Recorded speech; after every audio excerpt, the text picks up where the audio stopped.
네, 하나님의 형상대로 지은 바 되어진 하나님 백성들, 우리가 처음에 지은 바 되어진 것이 하나님의 거룩한 형상을 따라 지은 바 되었기 때문에 그 원리를 따라 사람이 삶을 살아야만 정상적인 삶을 살 수가 있습니다.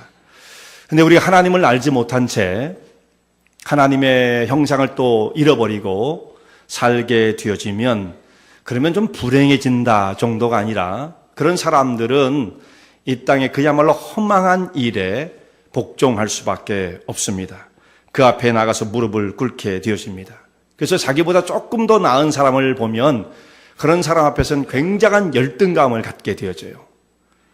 그리고 심지어는 자기보다 훨씬 더 뛰어난 사람들을 보면 무조건적인 추종을 하게 되어집니다. 근데 이것은 말이죠, 세상의 조류에 따라 계속 변하는 거거든요. 세상에 영원한 것이 없고 세상에 영원한 가치가 없는데 그것을 따라 자기가 마치 종이 된 것처럼 그렇게 추종을 하게 되어지는데 참 이 모든 것들이 허망한 일들입니다. 여러분 아마 타이거 우즈는 다 알 거예요. 타이거 우즈. 골프계의 황제다 이랬던 사람이잖아요. 그 사람이 정말 필드를 군림하던 시기에 그때는 지금은 그러지 못하는 것 같은데요.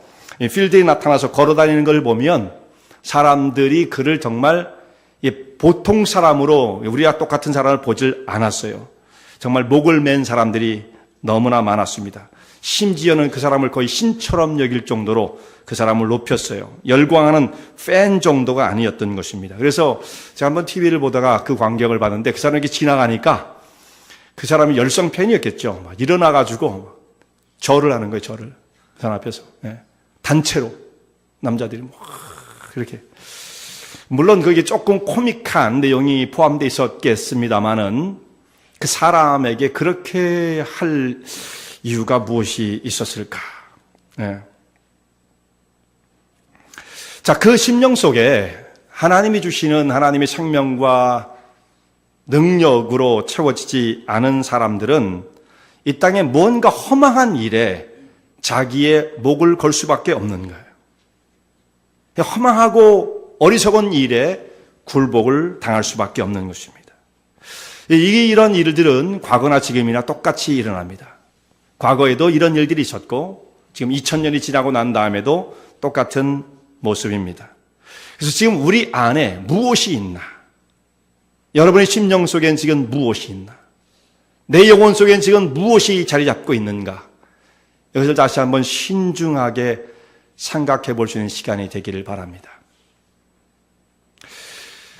세계 최초로 선교사를 파송한 교회, 신약시대에 선교사를 파송한 교회는 시리아에 있는 안디옥 교회입니다. 사도 바울이 제1차 선교 여행을 떠날 때 바울과 바나바가 이 교회의 파송을 받아서 선교사로 가게 되어집니다. 원래는 예루살렘 교회라든지 예루살렘 교회가 훨씬 더 먼저 세워졌고 세력이 있었던 교회니까 예루살렘 교회에서 선교사를 파송해야 마땅했겠습니다만 예루살렘 교회는 성령으로 시작했는데 얼마 지나고 나니까 율법주의로 회귀를 하게 되어져요. 그래서 이 교회는 생명력이 점점 약해집니다. 선교에 대해서 별로 관심이 없었던 교회가 이 예루살렘 교회였던 거죠. 이 숫자가 적은 건 아니었어요. 숫자는 수만이었다 함에도 불구하고 선교적인 열성이 없었던 교회였습니다. 그런데 하나님께서는 수리아 안디옥 교회, 숫자는 훨씬 더 적었을 거예요. 몇 명인지는 모르지만 이 수리아 안디옥 교회의 성령으로 강한 역사로 이 교회를 붙들고 사용하셨습니다. 그래서 이들에게 하나님께서 말씀하시기를 사람을 따로 세워서 내가 명한 일들을 감당하게 해라. 그래서 하나님의 명령을 따라서 이 교회가 바나바와 바울을 따로 세워서 안수하고 선교사로 파송을 하게 되어집니다. 이 두 사람이 세계의 그야말로 1호 선교사가 되어져요. 첫 번째 선교사가 되어집니다. 자, 이렇게 성령의 주도하심 속에서 교회가 선교를 시작하게 되었습니다. 이 두 사람은 하나님의 강권적인 역사를 통해서 픽업이 되어지고 파송을 받았어요. 그러므로 성령의 인도하심을 따라 순종하며 이 사역을 이룰 때에 하나님의 뜻 가운데 그 역사를 이루고자 하면 하나님께서 어떻게 하셔야 돼요? 늘 그들과 함께 하시고 길을 열어주시고 평탄한 길이 되어지게 하시고 선교가 술술 이루어져야 마땅하지 않겠습니까? 그런데 현실은 그렇지 않다는 거예요. 항상. 물론 그런 때도 있어요. 정말 하나님께서 예비한 영혼을 만나시게 하실 때도 있었습니다. 그러나 항상 그런 건 아니에요. 하나님 말씀대로 순종한다고 해서 모든 일이 다 잘 되는 건 아니에요. 우리가 그런 기대를 하게 됩니다만 그것은 뭔가 오해를 하고 있는 것입니다. 뭔가 신앙의 길을 잘못 생각하고 있는 거예요. 하나님의 뜻을 따라 순종을 해도 때로는 길이 막히고 어려움을 겪을 수 있다라는 것을, 이것이 현실이고 또 우리가 경험하는 바 아닙니까? 그게 정상이에요. 잘못될 것이 전혀 없습니다. 물론 바울이 또 바나바와 함께 선교하는데 복음을 전하면 믿는 사람이 나타나요. 그런 사람을 만나면 얼마나 마음이 기뻤겠습니까? 그런데 그런 일만 있었던 것이 아니라 극렬한 반대, 강력한 저항에 부딪힐 때가 있었던 것입니다. 바울과 바나바를 따라다니면서 전도하는 것을 싫어했던 사람도 있었어요. 유대주의, 유대 율법주의자들이었죠. 이 사람들은 바울이 복음을 전하는 것을 미워했습니다. 바울이 전하는 복음은 진리가 아니라고 부정을 했습니다.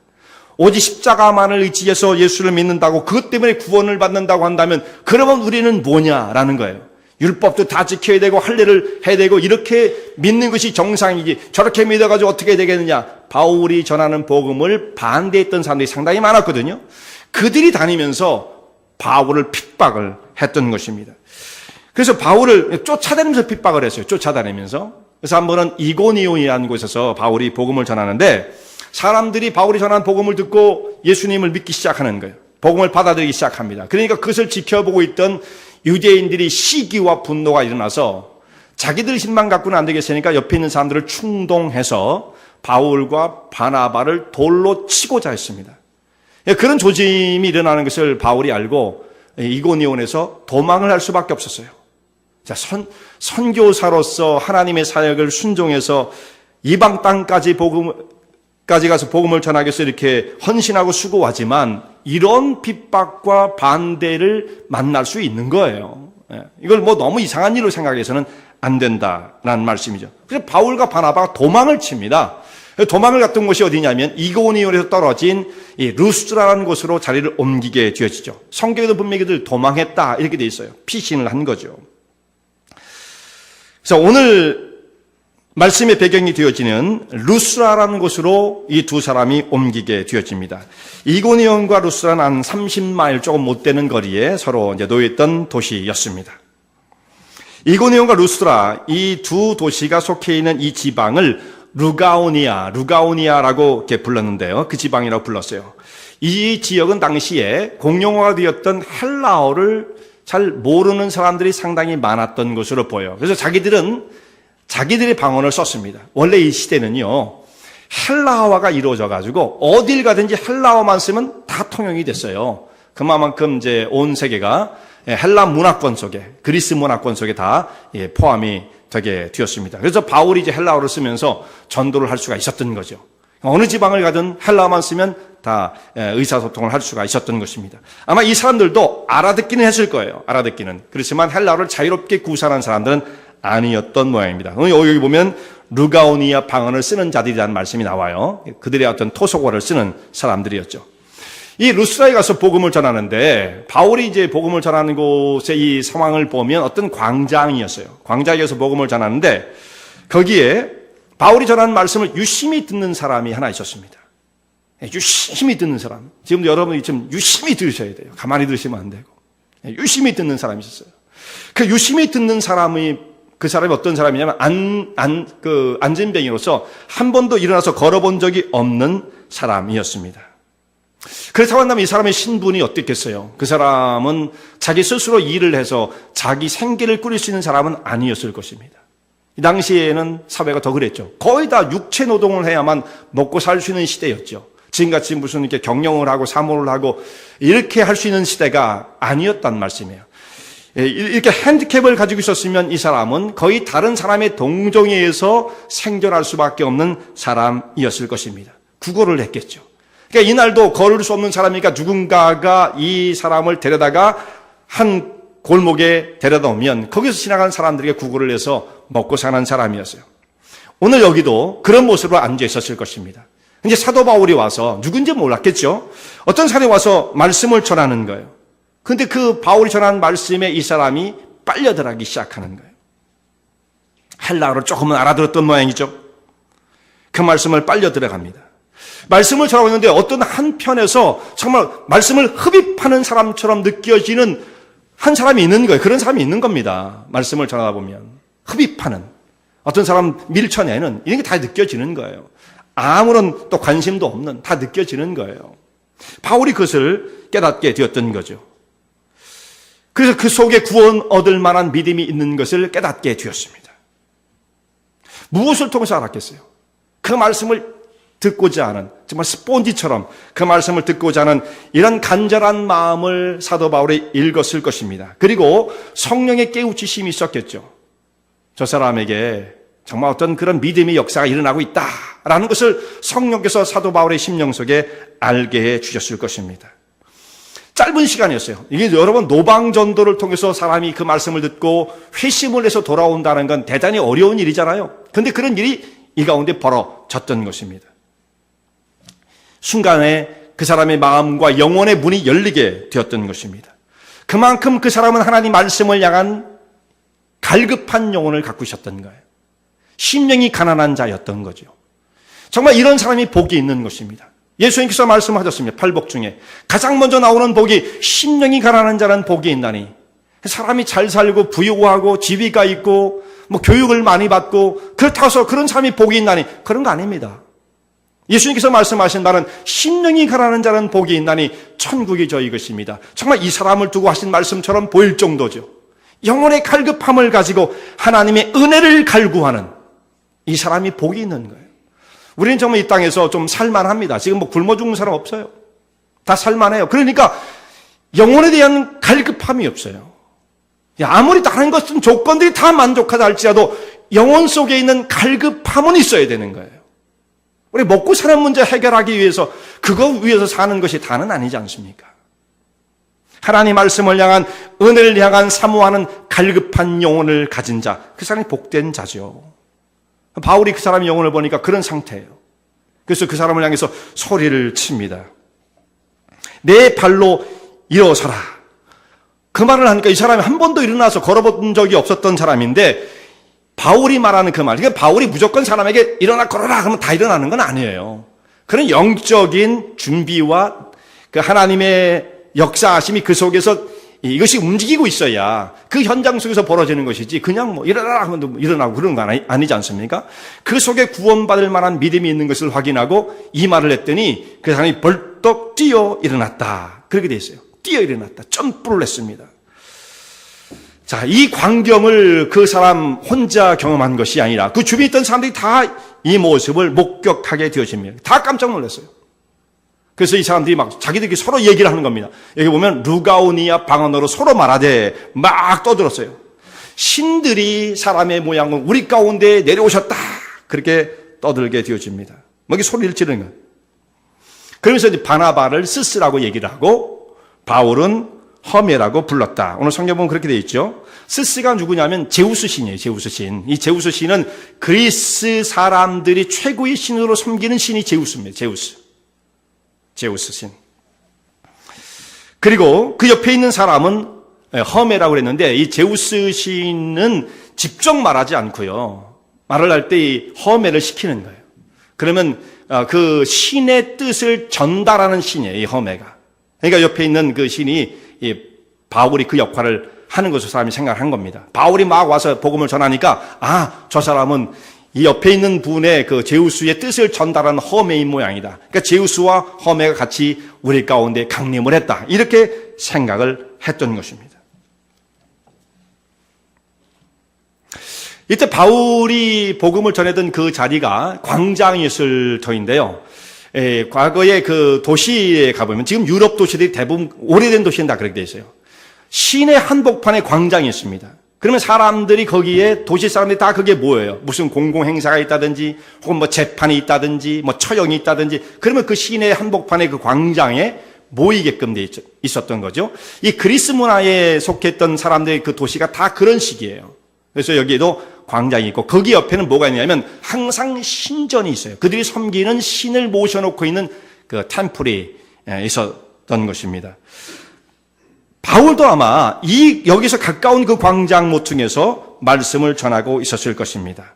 그런데 신이 내려왔다는 소식을 들으니까 여기 사람들이 난리가 난 거예요. 그래서 제우스를 섬기던 그 제사장이 이제 신이 나타났으니까 그 앞에 제사를 드리기 위해서 화환과 그 제단에 드렸던 소를 이끌고 오는 겁니다. 제우스에게 제사를 드리려면 소를 잡아가지고 피를 흘려서 각을 떠서 제사법이고 비슷하거든요.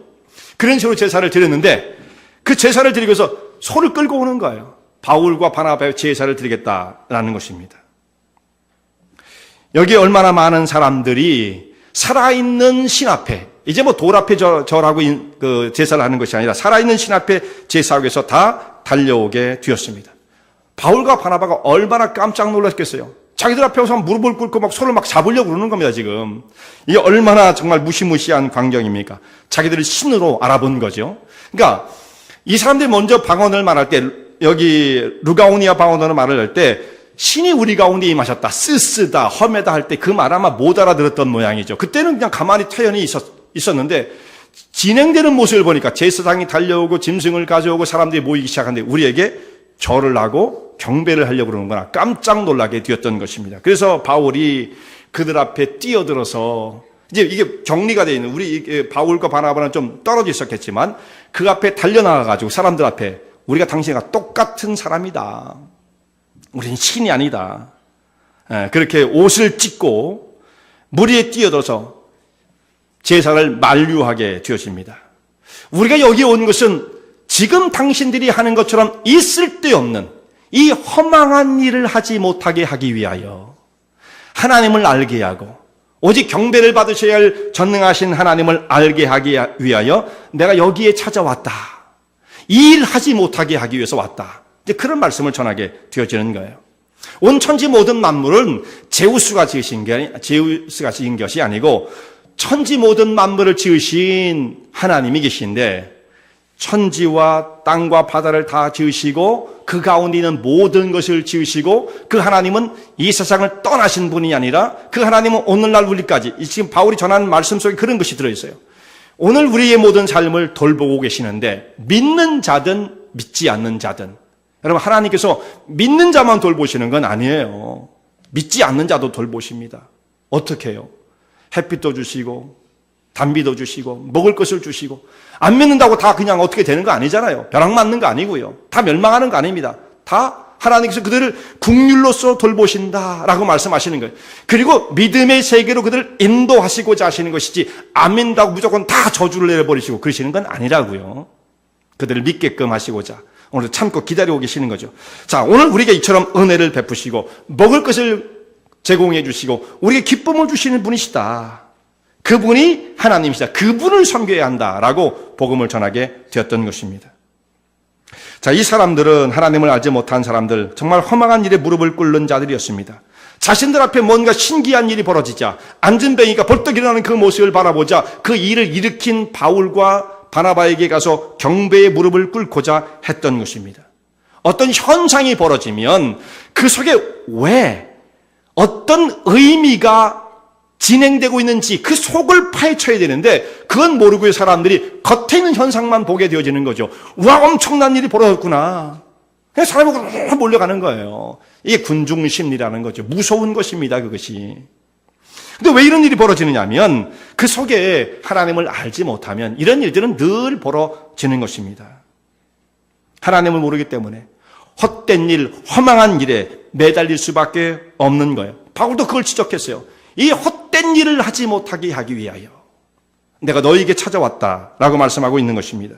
자, 그 심령 속에 하나님을 모시지 못한 사람들은 허무한 것에 무릎을 꿇을 수밖에 없습니다. 심령 속에 하나님께서 계시지 않으면 이 인생의 그 가치가 나갈 수가 없어요. 자기들은 뭐 스스로 굉장하다고 생각할지 모르지만 가치 있는 삶을 살 수가 없어요. 값싼 곳에 무릎을 꿇게 되어지는 것입니다. 자, 하나님이 없는 사람들은 그래서 특징이 간사할 수밖에 없어요. 간사하다. 자, 이때 막 이런 찰나에 사람들이 나타났어요. 어떤 사람이 나타났냐면 유대인들이 그 자리에 나타나게 되어집니다. 유대인들이 보니까 지금 사람들이 엄청나게 모여가지고 웅성웅성 거리는데 바울을 찾아서 이고니온에서부터 여기까지 쫓아온 겁니다. 루스라까지. 바울이 그 가운데 있고 사람들이 이제 뭔가 은혜를 받은 것 같고 뭔가 얼굴이 뭐 불구스름해하고 뭔가 큰 감동적인 일이 있었던 것처럼 그렇게 여겨지는 그런 순간이었죠. 여기가요. 유대인들이 나타나게 되었어요. 이제 사람들을 또 불러 모아놓고 복음을 전하고 사람을 변화시키려고 그러는구나 하고 이 사람들이 또 분노의 마음을 갖게 되어집니다. 그래서 참을 수가 없는 거예요. 유대인들이요. 바울을 향한 원수의 마음을 가지고 있던 사람들이었으니까요. 그래서 주변에 있는 사람들을 초인했다. 이 초인이라는 것은 사람들을 충동한 것입니다. 충동. 선동 내지는 충동이죠. 그렇게 해서 저 사람들은 다 쓸데없는 사람들이다. 무슨 쓰쓰고 험해야 말도 안 되는 소리야. 저 사람은 돌로 쳐야 마땅한 자들이다. 이렇게 소리를 질렀어요. 그러니까 뭐라고 그랬냐면 돌로 쳐라 소리를 질렀습니다. 그랬더니 갑자기 사람들이 일어나서 바울과 바나바를 향해 돌을 던지기 시작합니다. 어떻게 이렇게 사람이 단순할 수 있을까? 어떻게 사람이 이렇게 정말 간사할 수 있을까? 정말 경악을 금할 수 없는 거죠. 바로 직전까지는 신이라고 생각하고 그 앞에 경배를 드리려고 했던 사람들이 돌변을 해가지고 돌을 들어 던지는 사람으로 공격자로 바뀌어지게 되어집니다. 유대인들의 선동에 순간에 이끌리게 되어집니다. 그리고 막 돌들이 날라오는 거예요. 이때 바나바는 별로 돌에 맞지 않은 것 같고요. 바울이 돌에 맞아서 죽게 되어집니다. 이 사람들은 처음부터 바울을 죽이려고 애초부터 애를 썼던 사람들이거든요. 바울은 계속해서 죽음의 위험을 겪게 되어지는 거예요. 돌을 던져서 사람이 맞아 쓰러져. 바울은 이제 거의 죽게 되었던 거죠. 이 사람들이 얼마나 단순합니까? 정말 얼마나 무자비한 사람들입니까? 조금 직전까지만 해도 신으로 알고 경배를 드리려고 했던 사람들인데 순간에 사람이 이렇게 돌아서서 공격자로 변할 수가 있는 것입니까? 이게 어떻게 이렇게 될 수가 있을까? 이 사람들은요, 허망한 사람들. 바울도 그걸 지적하고 있죠. 허망한 사람들의 특징이 몇 가지가 있습니다. 허망한 사람들의 특징을 보면 첫 번째는 귀가 얇다는 거예요. 귀가 얇다. 그러니까 누가 무슨 말을 하면요, 솔깃하는 거예요. 그게 쉽게 넘어가는 거죠, 사람이. 왜 그렇습니까? 그 영혼 속에 그 영혼을 든든히 붙잡아 줄 만한 중심되는 진리가 없기 때문에 누가 와서 살짝 흔들면 완전히 뿌리채 흔들리고 마는 거예요. 뭔가를 붙잡고 살아갈 것이 없기 때문입니다. 진리가 없기 때문이에요. 의지할 만한 것이 없기 때문이에요. 그냥 공중에 떠 있는 것과 똑같아요. 그러니까 귀가 얇은 거죠. 신으로 섬기겠다는 사람들이 이제는 갑자기 돌아서 돌을 던질 수 있는, 어떻게 이렇게 쉬운 충동질에 넘어갈 수 있다는 말입니까? 간혹 보면 예수를 믿는 사람들 가운데 이 정도는 아니어도 좀 귀가 얇은 사람들이 좀 있어요. 좀 심각한 문제예요. 진리가 깊은 뿌리를 내리지 못한 증거일 수 있습니다. 우리 좀 잘 생각해 봐야 돼요. 또 한 가지는 그 안에 허망한 것들밖에 없기 때문에 방향이 없습니다. 방향. 인생의 방향. 어디로 가야 되는 거야? 뭘 전혀 모르는 거예요. 어디로 가야 되는 거야? 여기 가서 끼웃거리고 저기 가서 끼웃거릴 수밖에 없어요. 뭔가 방향이 정해진 것이 없습니다. 이들이 정당하게 오늘도 결정을 짓고 그 삶을 추구해야 할 방향이 없어요. 성도 여러분, 오늘 이 시대에 내가 뭔가를 설정하고 정당하게 집요하게 추구해야 할 삶이 있는지를 여러분 한번 우리가 생각해 봐야 합니다. 정말 그렇게 뭔가를 집요하게 붙잡고 가야 할 것이 있는가? 없으면 허망한 것이 우리의 심령을 채우고 있는 것입니다. 그것이 증거인 것입니다.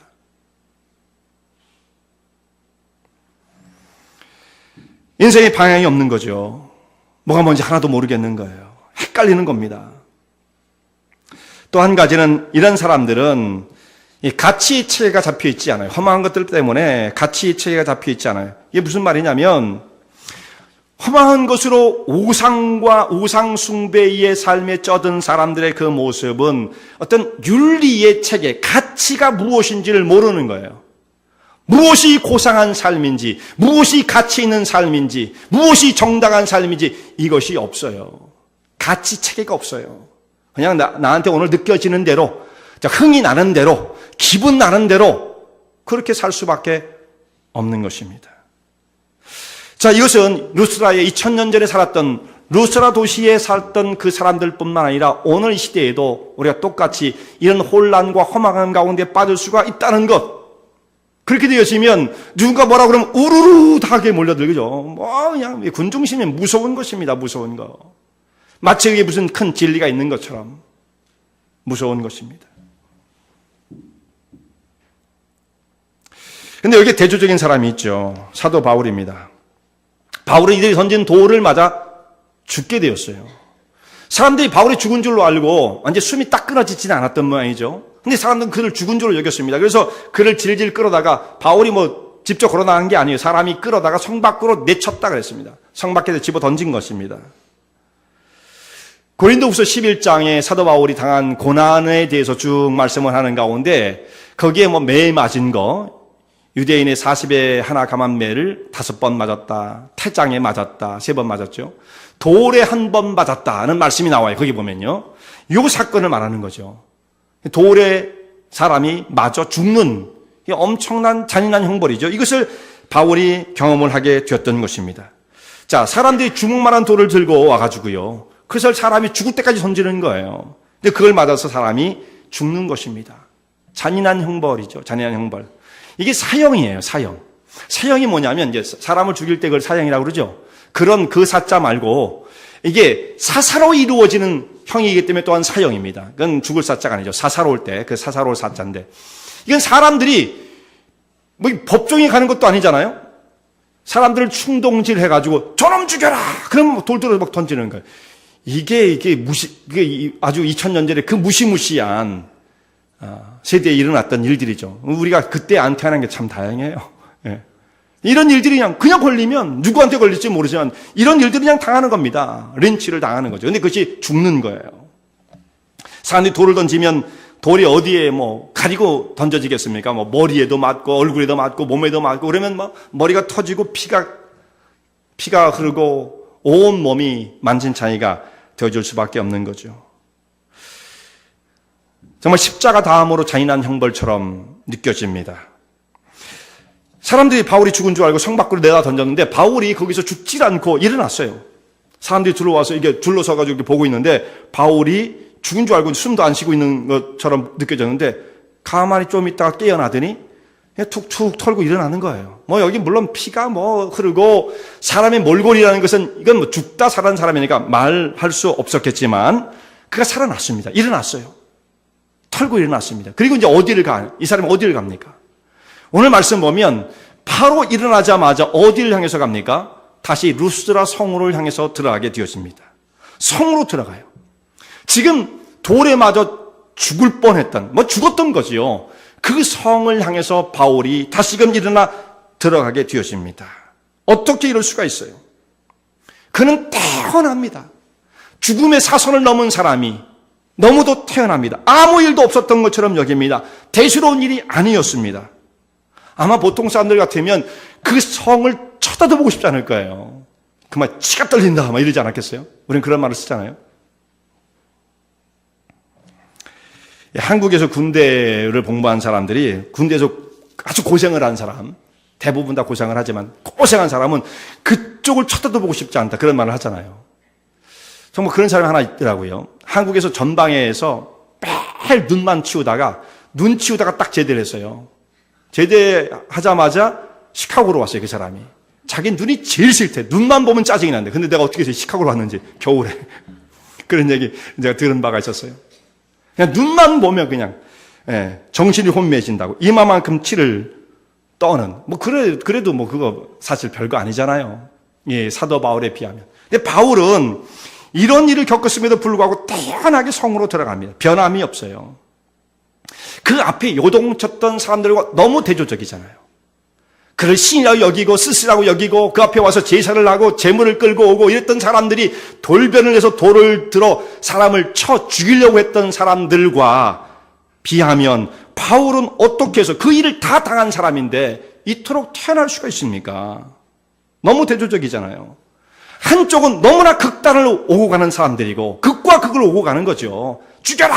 한편에는 또 그 사람을 경배를 했던 사람들. 이게 말이 안 되는 일이 이 세상에선 벌어지는 것입니다. 사람들 가운데 벌어지는 일들이에요. 극단을 오고 가는 것입니다. 오늘은 너무 좋았다가 내일까지도 안 가요. 그 순간에 바뀌는 거예요. 사람의 모습은. 왜 이렇게 되어지는 것입니까? 바울은 그들에게 뭔가 해를 가한 것도 없었어요. 자극을 하지도 않았습니다. 그런데 옆에 있는 사람들의 자극에 의해서 바울을 원수로 삼는 일이 순간에 일어나더라, 이런 말씀이죠. 근데 바울은 돌에 맞아 죽을 뻔했지만 그 성 사람들을 향해서, 그 사람들이 살고 있는 성을 향해서 태연하게 자기 발로 걸어 들어갑니다. 어떻게 해서 이런 일이 벌어집니까? 바울의 심령 속에 오늘도 펄펄 끓고 있는 복음의 능력과 권세가 그를 붙잡고 있었기 때문입니다. 그 영혼을 붙잡고 놓아주지 않는 하나님의 긍휼과 은혜가 그 영혼을 오늘도 붙잡고 있었기 때문에 오히려 그 사람들을 긍휼히 여기는 거예요. 바울이 이런 생각을 했을 것입니다. 그 속에 아무것도 들지 않아서 저렇게 혼돈 가운데 험한 것을 쫓아 무릎을 꿇고 때로는 극단적으로 사람의 모습이 바뀌어지는 저 허망한 것을 쫓아가는 사람들을 바라보면서 연민의 마음을 갖고 있는 거죠. 정말 애끓는 마음을 갖고 있는 거예요. 저 영혼이 불쌍하다. 저 사람이 나를 향해서 돌을 던졌으니 나쁜 놈들이다. 나는 아무런 해도가 하지 않았는데, 그런 생각하는 게 아니에요. 오히려 그 사람들이 불쌍해 보이는 거죠. 나는 저 사람들을 섬기기 위해서, 저 사람들의 영혼을 세우기 위해서, 그러니까 사명이 있는 거지. 이런 마음을 가지고 다시 루스드라 성을 향해서 들어가게 되어집니다. 이게 얼마나 놀라운 거예요. 그 다음 날이 되었습니다. 바로 그 다음 날 바로 어디로 갔느냐면 더베라는 곳으로 떠났어요. 이 더베는 루스드라에서 한 60마일 정도 또 떨어진 다른 도시입니다.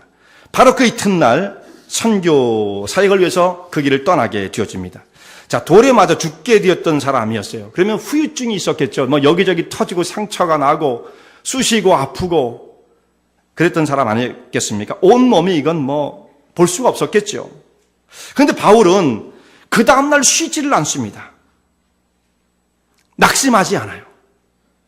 곧장 선교 사역을 위해서 바로 그 다음날 출발을 하게 되어집니다. 이런 모습은 거의 사도 바울은 그야말로 복음에 미친 사람이죠. 여러분, 우리가 이렇게 정당한 일에, 가치 있는 일에 미친다는 건 이건 정말 가치 있는 일이에요.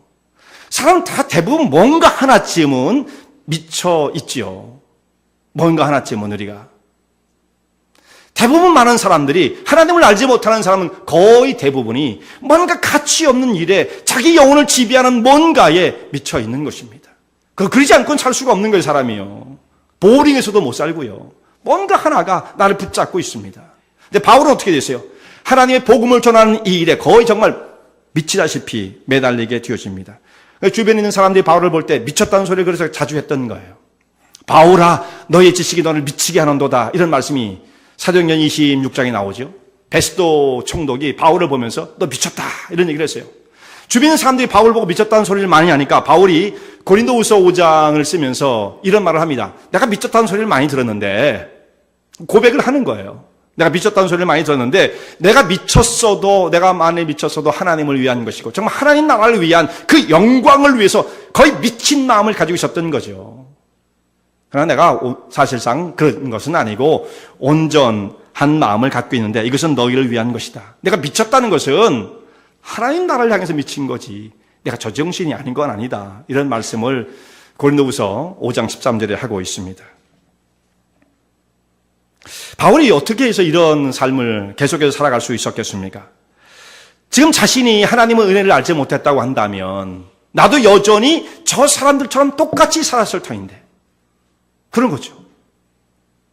저 사람이 뭔 죄겠어요? 하나님을 알지 못한 사람이 갈 수밖에 없는 필연적인 길인 거예요. 그걸 벗어날 수 없어요. 사람은 능력이 다 제한되어 있기 때문에 그 바운드를 벗어날 수 없습니다. 험한 곳으로 사람의 마음이 채워져 있는 것입니다. 나도 저랬을 터인데 그러나 나 같은 사람을 하나님께서 붙잡으셔서 하나님의 거룩한 백성으로 삼으시고 사도로 불러 세우시고 이 사명을 주시고 저들을 깨우라고 나를 보내셨다라고 하는 이 마음을 갖게 되어질 때 자기의 온 몸과 생애를 불살라서 이 사역을 감당하고자 했던 것입니다. 예수님을 만난 사람의 변화된 삶의 모습인 것입니다. 그 바울의 영혼 속에 그 영혼을 붙잡고 놓으시지 않은 하나님의 사랑과 권능이 있었어요. 그래서 감사와 감격으로 이 사역을 감당했던 것입니다. 여러분, 선교사를 하는 것은 사도 바울이 돌을 맞을 때 아팠겠어요? 안 아팠겠어요? 당연히 아팠겠죠. 죽을 뻔했는데 안 아팠겠어요? 태장이 맞으면 안 아팠겠어요? 다 모든 몸집이 다 피투성이가 되어지는 그런 형벌을 당하고 어떻게 안 아플 수 있겠습니까? 속상하지 않겠습니까? 그러지는 않았던 거예요. 여기까지는. 고통스럽긴 했지만 바울이 이것 때문에 그의 자기의 생애가 나는 왜 이렇게 불행한가 이렇게 생각하지 않았던 것입니다. 그저 하루하루 하나님의 사역을 감당하는 가운데에서 감격과 감동이 일어났던 거예요. 자, 하나님을 믿는 그 신앙의 세계는 이런 것입니다. 감동의 세계예요. 감격의 세계인 거예요. 그럼 뭐 억지로 하는 거 아니에요. 참 그건 안타까운 겁니다. 억지로 뭔가 예수를 믿어야 되지 않아요? 어떻게 해야 되지 않아요? 그러니까 참 이거 힘든 일이에요. 물론 그 단계까지 못 온 사람에겐 격려가 필요해요. 그냥 어느 정도 되면 이제는 그건 감격의 세계로 여러분 들어가셔야 됩니다. 어떻게 신앙이 의무가 돼요? 무거운 짐을 지는 무거운 짐이 되어야만 하겠습니까? 왜 감동적인 그 세계를 억지로 의무로 해야만 하겠습니까? 선교사 가기 싫은 사람 안 가면 되는 거예요. 뭐하러 가요? 힘든데. 감격이 있으니까 가는 거죠. 바울 가기 싫으면 안 가면 되는 겁니다. 근데 그 속에 그를 붙잡고 놓아주지 않는 하나님의 감동이 있으니까 이 사역을 하는 거예요. 그러면 신앙생활 오늘도 여러분 어떤 마음을 가지고 주님 보좌 앞에 나오셨습니까? 안 가면 안 되니까. 전화 또 오니까, 물어보니까, 이래서 온 건 아니잖아요. 감동의 세계예요. 감동의 세계. 그리고 그렇지 못한 사람들을 바라볼 때 바울은 안타까움을 가지고 있는 것입니다. 그런 사람을 만나면 권면을 하게 되고 붙잡게 되어지고 기도하게 되어지고 안타까운 마음을 가지고 그 사람을 따라가게 되어지고 대화를 하고 싶어하고 이런 사람이 바울이었던 것입니다. 내가 경험한 그 하나님의 사랑과 은혜를 저 사람도 경험했으면 참 좋겠다. 이 마음을 가지고 그 사람을 바라봤던 사도의 심정이었습니다. 하나님의 사랑과 은혜를 경험한 사람, 그것이 심령의 중심 속에 자리를 잡고 있는 사람은 어떤 혼란이 와도 흔들리지 않습니다. 요동칠 이유가 없는 거예요. 너무 강력한 은혜와 능력이 나를 붙잡고 있기 때문이죠. 이 세상을 이길 수 있는 더 강력한 능력이 나를 붙잡고 있기 때문입니다. 그러니까 옆에 있는 사람들이 뭐라고 해도 휘둘릴 거 없어요. 웬만한 자극에 흔들리지 않습니다. 그죠? 자신의 길을 믿음을 지키며 가는 거예요. 옆에 있는 사람이 다 우리를 갖다 올려주고 칭찬하고 인정해주고 여러분 그런 줄 아십니까? 저는 맨날 인정만 받고 요즘은 그런 사람도 없어요. 예, 그냥 가는 거예요. 그냥 누가 대단합니다 보다 그런 사람이 있어요? 그냥 가는 거예요. 그러나 겸손하게 잘난 체 하지 말고 나는 어떤 데도 상관없어. 이것도 참 못된 모습이죠. 겸손하게 섬기는 모습으로 하나님의 사역을 묵묵히 담당하는 거예요. 자, 돌에 맞고 쫓겨났으면 죽었다 하고 집어 던진 거죠. 자, 이런 일을 겪었으면 바울이 참 이제 그 선교의 사역, 사도의 길 이거에 대해서 정말 이런 거란 말인가. 그들에게 무엇을 강탈하러 온 것도 아니고 그들을 건져 하나님 백성 삼으려고 온 이 선한 목적을 가지고 찾아왔는데 왜 나를 이렇게 대한다는 말인가 하면서 깊은 상처와 어떤 후회 내지는 원망의 마음이 있을 수 있지 않았겠습니까? 그런데 바울은 그런 마음 안 품어요. 가는 곳마다 핍박을 받는데 별로 그것 때문에 어려움을 겪었어도 좌절하지는 않습니다. 태연하게 이제 더베로 갔던 이 사람이 다시 루스라 또 돌아옵니다. 맞자마자는 루스라 또 들어갔고 그 다음날 일어나서 더베로 갔다가 다시 이제 루스라 또 돌아오고 역방향으로 계속해서 루스라, 이고니온 이런 식으로 돌아가지고 이제 다시 수리아로 돌아가고 예루살렘으로 올라가게 되어지는데 이 성들을 돌면서 거기에 찾아와서 그들을 만나고 격려하게 되어집니다. 그 성을 다시 찾아가는 태연함, 이게 어디서 올 수가 있는 것입니까? 바울은 이런 문제를 겪었을 때 돌을 맞았어도 당황해하지 않더라 이런 말씀이에요. 자, 우리가 어떤 사람에게 이런 정도의 공격을 받았다고 한다면 사람이 어떻게 되겠습니까? 여러분, 돌에 맞은 적 저도 없어요. 우리가 속상해하는 건 어느 정도냐면 어떤 사람이 나를 인정해 주지 않아요. 그 정도예요. 혹은 아주 심하면 비난을 해요. 비난. 뭐 좀 기분 나쁘죠, 물론. 그런 일을 만나면 사람은 그냥 꼬꾸라지는 겁니다. 그런 소리를 들으면 나는 다시는 그런 사람 쳐다볼 수도 없어. 정말 이 심령 속에 막 요동을 쳐가지고 어쩔 줄 몰라 하는 것이 보통 사람들의 마음인 거예요.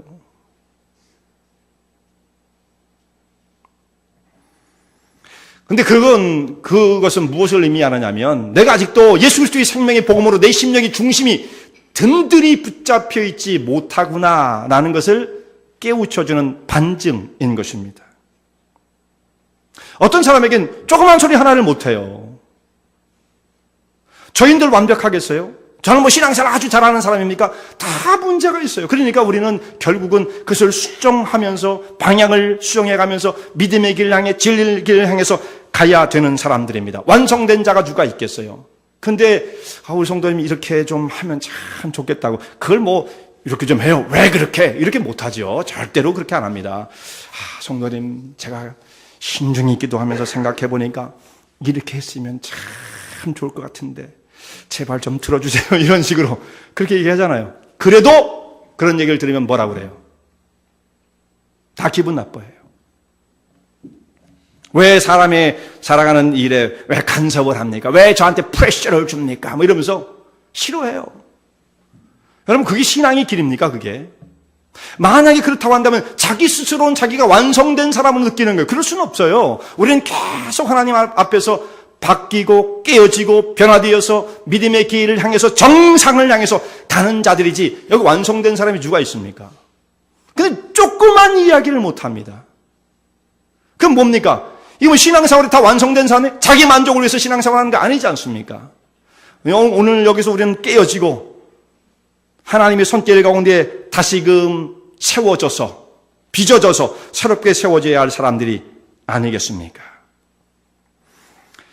그런 말씀을 우리가 권면의 말씀, 목회적인 패스토럴 어떤 케어에 있어서 그런 권면의 말씀을 받아들이지 못한다고 한다면 내 영혼 속에 심각한 문제가 있구나라고 생각을 하셔야 됩니다. 목사도 무슨 소리를 듣잖아요. 목사님 설교 좀 짧게 하세요. 이런 얘기 많이 듣잖아요. 그렇다고 해서 뭐 제가 상처를 받나요? 그냥 담담하게 하는 거죠, 계속. 여러분, 천국 가는 길은 화려한 꽃길이 아닙니다. 신앙생활 하면서 대접만 받는 거 아니에요. 인정만 받는 거 아니에요. 사도 바울이 뭐라고 말을 합니까? 우리가 천국에 들어가기 위해서, 하나님 나라에 들어가기 위해서는 많은 환난을 겪어야 할 것이라. 오늘 성경 말씀이 그러고 있잖아요. 22절에. 우리가 하나님 나라에 들어가려면 많은 환난을 겪어야 할 것이라. 이걸 찾아와서 그 사람들이 권면하는 말씀이에요. 신앙생활 어떻게 가다 보니까 좋은 일만 생기고 축복받고 그거 도대체 어떻게 하면 그런 길을 갈 수 있는지 나는 그걸 모르겠어요. 성경 어딜 봐도 그런 건 없고요. 어떻게 하면 그렇게 신앙생활을 할 수 있을지 나도 좀 그 비결을 배웠으면 좋겠어요. 그러나 그건 진리는 아니에요. 배울 필요도 없죠. 그러니까 그런 일 없어요. 하나님의 나라에 들어가기 위해서는 많은 환난을 겪어야 할 것이다 라고 말씀하고 있습니다. 극복해야 할 대상들이 많아요. 세상이 정말 그렇게 호락호락하지 않습니다. 적당히 타협하며 그냥 여기도 좋고 저기도 좋고 그렇게 갈 수 있는 것이 아니에요. 정말 속이 비어 있다고 한다면 그것이 가능할지는 모르지만 우리 영혼 속에 하나님이 채우신 은혜와 능력으로 복음의 능력으로 채워져 있다고 한다면 그럴 수는 없어요. 길이 정해져 있는 것입니다. 그 길을 향해서 갈 수밖에 없는 거예요. 성도 여러분 어떤 삶을 원하십니까? 작은 것에도 넘어지고 이렇게도 휩쓸리고 휘청거리고 양극단을 왔다 갔다 하는 정말 사람이 정신없어 어떨 때 보면 막 여기가 있고 저기가 있고 하루아침에 이런 삶을 살아가고 싶은 사람은 아마 한 분도 안 계실 거예요. 어떤 일이 벌어도 나가 흔들림이 없이 자기의 정한 그 길을 향해서 묵묵히 걸어가는 흔들림이 없는 이런 사람이 되었으면 좋겠다. 갈대처럼 막 흔들리고 미풍에도 뭐 휘청휘청거리는 나 그런 사람이 매력적이야. 그런 사람이 세상에 어디 있어요. 다 싫어하죠. 무슨 폭풍이 일어난다 할지라도 태산처럼 자기의 자리를 견고하게 지킬 수 있는 사람, 그런 사람을 다 우리가 원하는 것 아니겠습니까? 근데 여러분, 칼대처럼 흔들리는 것과 태산처럼 견고한 것, 이런 차이를 무엇이 결정하는 것입니까? 그 사람이 결정하는 거예요? 그건 아니에요. 사람은 다 똑같아요. 그래서 깨어지기 쉬운 질그릇에 불과한 자들입니다. 아무런 가치가 없어요, 이제는요. 하나님 형상대로 지음받았지만 그것이 다 깨어졌어요. 겉모습밖에 남지 않았어요. 질극 같은 모습이었죠. 그런데 그 속에 무엇이 담기느냐의 문제인 것입니다. 이 질그릇 가운데에 그 영혼의 중심 속에 하나님의 은혜와 능력으로 충만하게 채워지고 복음의 능력으로 세워진 사람이라고 한다면 이 길을 걸어가게 되어집니다. 예수 그리스도께서 우리의 심령 속에 왕으로 임재하셔야 돼요. 손님 정도가 되면 안 돼요. 게스트로 잠시 왔다 가시고 왔다 가시고 이 정도 하면 안 돼요. 예수 그리스도를 우리의 중심 속에 왕으로 모시고 내 영혼을 다스려 주시옵소서. 나는 그분의 백성이 되어, 나는 그분의 종이 되어, 그분의 보내시는 사도가 되어 이 사역을 이루어 나간다고 한다면 세상을 넉넉히 이기는 하나님의 종들이 될 것입니다. 이 은혜 가운데 참여하는 하나님의 백성들 되시기 바랍니다. 은혜와 진리 장로교회는 진실된 하나님의 말씀, 건강한 신앙의 공동체를 찾는 모든 분들께 열려 있습니다. 교회 주소는 230 US Highway 45번, Vernon Hills, 230 US Highway 45, Vernon Hills, VERNONHILLS에 위치하고 있으며 새벽 예배는 화요일부터 토요일까지 오전 6시, 금요 저녁 예배는 금요일 저녁 8시, 주일 1부 예배는 오전 8시, 2부 대예배는 오전 11시에 시작합니다. 이 설교를 들으시고 하나님의 말씀에 대해 궁금하신 점이나 신앙 상담을 원하시면 교회 전화 847-962-4412번 847-962-4412로 문의하시기 바랍니다.